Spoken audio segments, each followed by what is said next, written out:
In fact, we're getting in all the details of the manner in which tension continues in Mandya, where a group of people at a village here, permitted by the village panchayat to hoist the national flag, erected a 108-foot tall flagpole. However, instead of the national flag, they hoisted a Hanuman flag. It sparked discontent among some villagers. Panchayat officials requested the removal of the Hanuman flag, leading to protest. Amid the uproar, the Hanuman flag was taken down. National flag was hoisted. Villagers later called for a bandh, resulting in voluntary shop closures. Following the incident, security has been heightened. Chief Minister Siddaramaiah defended the removal of the Hanuman flag and said that it was not right to hoist other flags in place of the national flag.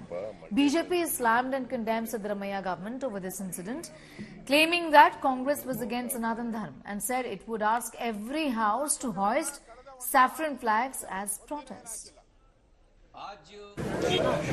ನೋಡಪ್ಪ ಮಂಡ್ಯದ ಜಿಲ್ಲೆಯಲ್ಲಿ ಒಂದು ಕಡೆ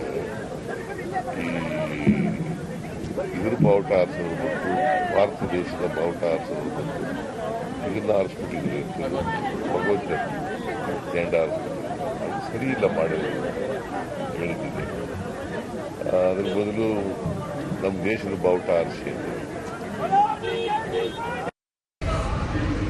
ರಾಷ್ಟ್ರೀಯ ಧ್ವಜ ಹಾರಿಸ್ತೇವೆ ಅಂತೇಳಿ ಊರಿನವರೆಲ್ಲರೂ ಸೇರಿ ಪಂಚಾಯಿತಿಯಿಂದ ಅನುಮತಿಯನ್ನು ಪಡ್ಕೊಂಡಿದ್ದಾರೆ. ಆದರೆ ಅವರು ಹಾರಿಸಿದ್ದು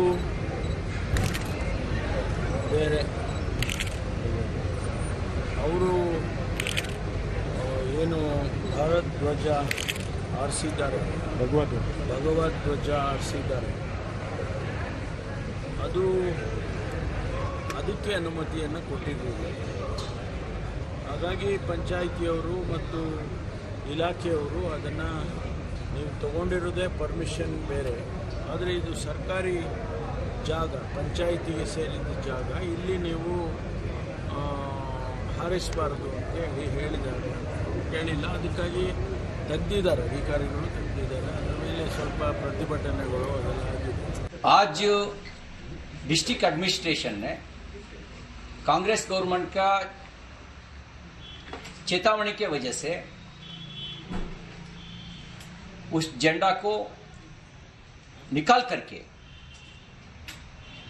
राष्ट्रध्वज लगाया है. हम लोग राष्ट्रध्वज को सम्मान करता है. राष्ट्रध्वज सर्वोच्च है.